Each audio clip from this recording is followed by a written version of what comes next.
what effect would you expect Deeksha to have on the health of the physical body? We find mostly diseases which are psychosomatic in origin are getting healed. But sometimes we can heal even other forms of disease. It depends upon how strong is the intent of the healer. It mostly depends on that, and how receptive the sick person is. So that means that the person giving the Deeksha must have a very strong, you called it sankalpa, didn't you? Sankalpa. That the healing should happen. The healing should happen, which actually translates into his feeling for the person. Feeling compassion. Compassion. That is the key.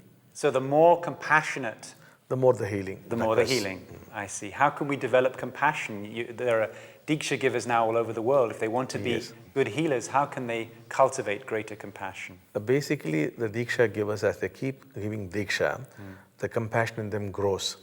Because sooner or later they would discover that nobody is there inside them. That it is a kind of non-existent existence, you know. You are existing, but still there's nobody inside there. When that happens, the compassion is really there. You feel that oneness with the rest of humanity. And once that happens, you become a great healer. Bhagavan, what's the relationship between our thoughts and beliefs in the body? I think there's developed quite an understanding through the work of different people in the West in the last years that certain kind of thinking, negative thinking, or limited thinking or fear can impact the body.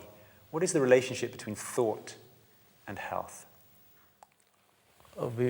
We believe that it is very true, because we believe thought is power. And we use thought in a very constructive way. Like in the homas, we use thought to grant boons, to solve problems. So by the same token, if thoughts are going to be negative, you could bring about a disaster on yourself. So thoughts do play a very significant role, the kind of thoughts that you have. So what about, you've been talking earlier, and we're going to talk later, about this state of oneness or enlightenment, which is quite a loaded term, actually, in the West, what enlightenment means. You've defined it more recently in neurobiological terms as a decrease in activity of the parietal lobes. If someone crosses over this threshold in the parietal lobes, what would you anticipate would be the effect on their health? On your health? I would expect a dramatic improvement in your health, because all those ailments which were being caused by your negative thoughts, by your traumas, they should in due course disappear.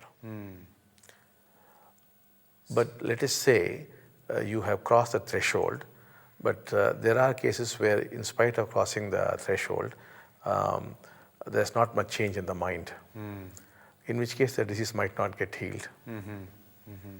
There are people, the moment they cross this threshold, not only they go out of the mind, a transformation within the mind also occurs. They are the ones who become healed. There are those who get out of the mind, but the same old mind continues. In them you don't see much healing. I've heard, as you know, I've been researching a book about Deeksha, so I've been talking to people in many countries. And I've actually heard some pretty astounding stories. For example, there was a man in Denmark who's going to be in the book, who had cancer. He had previously had cancer in one lung. The lung was removed. He only had one lung left. And then they started to notice these shadows on the scan, which indicated more cancer. He received a Deeksha on a Saturday. He felt a lot of tingling going down into his chest. On Tuesday, when he went into the hospital, they operated and the cancer was gone. There are quite a few, not hundreds, but I found quite a few instances like that of pure miracles, of quite advanced stages of disease disappearing instantaneously. How can you explain that to a skeptical Western doctor? Basically, we believe that it is our own thought which has created this body and the environment. So if we can bring about a change in the thought structure, it is accompanied by physical changes. And Deeksha has the power of restructuring your thought. And once that happens, physically things change. They could change very dramatically within moments. And when I say transformation of thought, changes in consciousness. Once that happens, you can do wonders with it. You can materialize objects, you can make them disappear. You can do anything you like because you're actually God and you can create. So people do not realize the power that they hold within themselves. So once you realize that, then it becomes child's play. I guess there's a lot that Western science has yet to discover about reality. I think so. Yes.